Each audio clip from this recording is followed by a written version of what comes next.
नमस्कार, मैं हूं आपके साथ प्रिया तिवारी और आप देख रहे हैं केकेडी न्यूज। उत्तर प्रदेश विधानसभा चुनाव के 5वें चरण के लिए चुनाव प्रचार खत्म हो चुका है। इस चरण में 12 जिलों की 61 सीटों पर 27 फरवरी को वोट डाले जाएंगे। अगले 48 घंटे तक प्रचार अभियान पर रोक रहेगी। साथ ही आपको बता दें कि 5वें चरण में 692 उम्मीदवार चुनाव मैदान में हैं, जिनकी राजनीतिक तकदीर का फैसला करीब 2.24 करोड़ मतदाता करेंगे। वहीं मतदान सुबह 7 बजे से शाम के 6 बजे तक होगा और 5वें चरण में अमेठी, रायबरेली, सुल्तानपुर, चित्रकूट, प्रतापगढ़, कौशांबी, प्रयागराज, बाराबंकी, अयोध्या, बहराइच, श्रावस्ती और गोंडा जिले के विधानसभा क्षेत्रों में मतदान होगा।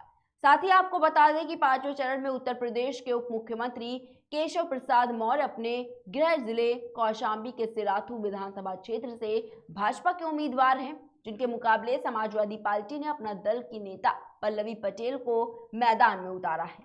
पल्लवी पटेल की बहन और केंद्र सरकार में मंत्री अनुप्रिया पटेल केशव प्रसाद मौर्य के पक्ष में चुनाव प्रचार कर रही हैं।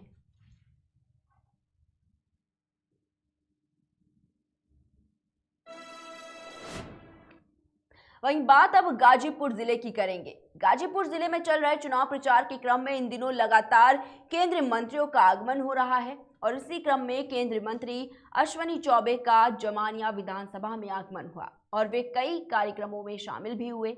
इस दौरान उन्होंने कहा कि 4 चरणों के चुनाव के बाद समाजवादी पार्टी में आग लग चुकी है।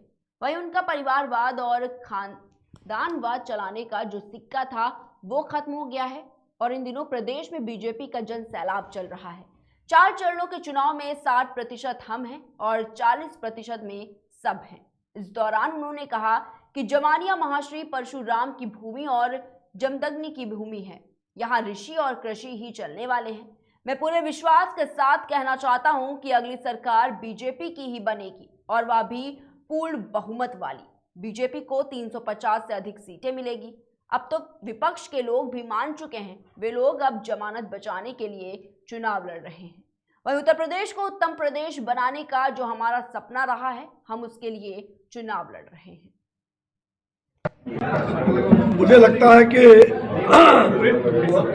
पूरे उत्तर प्रदेश में जो कल 4 चरणों में जो चुनाव हुआ है, जहां उत्तर प्रदेश में सपा के घर में आग लग गई है। जो कहते थे परिवारवाद और खानदानवाद का जो उनका सिक्का चलाने का मन था, उस परिवार में कल लखनऊ के अंदर जो मुझे एक पत्रकार ने कहा है टेलीफोन करके, बहुत वरिष्ठ पत्रकार है, उन्होंने कहा भाई अब तो कहना क्या है, परिवार में 60 आप है, 40 और लोग हैं। इसलिए परिवार का जो आज उनकी मंशा है वो परिवार से ही समाप्त हो जाएगी।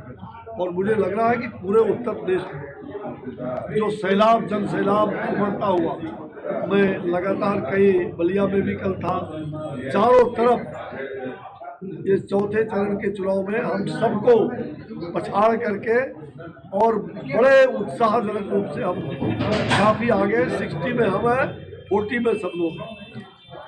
ये परशुराम की भी भूमि है, ये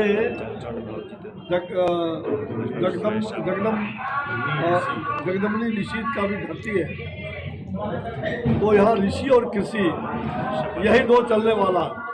और मैं आपको विश्वास के साथ कह रहा हूँ, अगली सरकार बनेगी ऐसी तैसी नहीं, जोड़ तोड़ की सरकार नहीं। अब तो विपक्ष के लोग मान चुके हैं कल के चरण के बाद, अब वो जमानत अपने बचाने के लिए चुनाव लोग लड़ रहे हैं।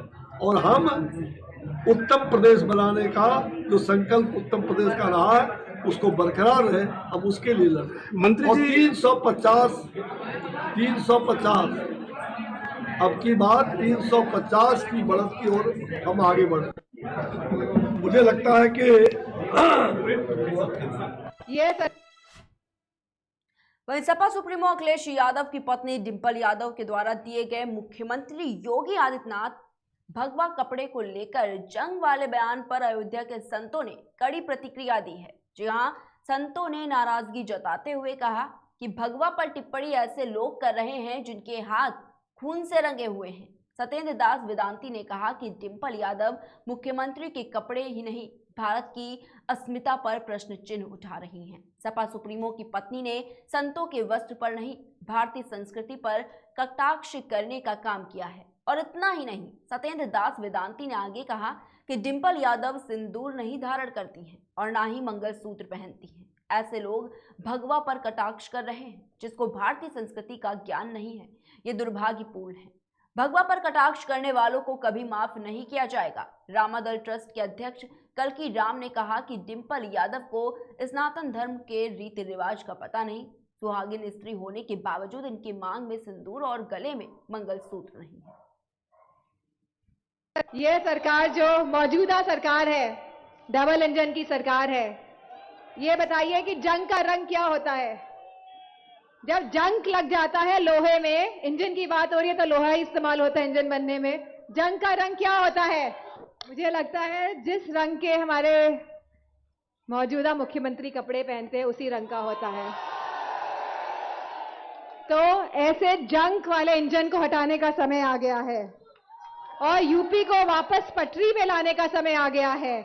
और मुझे पूरा, और ये चुनाव कोई हमारा चुनाव नहीं रह गया है, ये चुनाव तो जनता लड़ रही है, जनता तैयार है ऐसे जंग वाले इंजन को हटाने के लिए और ऐसे इंजन को लाने के लिए जो उत्तर प्रदेश को एक संपन्न प्रदेश बनाएंगे, जो उत्तर प्रदेश को आगे ले जाने की बात करेंगे, जो हमारे किसान भाइयों की बात करेंगे। आपने देखा कैसे हमारे किसान भाइयों ने 700 किसान भाइयों की जान गई कि नहीं गई? इन लोगों को कोई पश्चाताप नहीं है, कोई पश्चाताप नहीं है। इन लोगों के दिलों में रहम नहीं है, इन लोगों के दिलों में भावनाएं नहीं है। ये खाली लोगों की भावनाओं से खेलते हैं वोट पाने के लिए और बाद में सब भूल जाते हैं। भूल जाते हैं कि नहीं भूल जाते? हमारी युवाओं को कितनी नौकरियां मिली? हमारा किसान के अगर 2 बेटे और 1 बेटी होती है, एक बेटा किसानी करता है, एक बेटा फौज में जाता है कि नहीं जाता है? फौज की नौकरियां निकाल पाए कि नहीं निकाल पाए ये लोग? और आने वाले समय में अगर ये निकालेंगे भी तो ये संविदा में रखना चाहते हैं हमारे नौजवानों को। और जो एक बेटा तो फौज में जा नहीं सकता और दूसरे बेटों को रात भर जग के खेती करनी पड़ रही है कि नहीं करनी पड़ रही है? अपने खेतों की चौकीदार बना दिया कि नहीं बना दिया अपने खेतों का? और बेटी को कहां से पढ़ाएगा किसान अपनी, बताइए? आमदनी दुगने करने की बात हुई कि नहीं हुई थी? महंगाई इतनी बढ़ा दी कि आमदनी।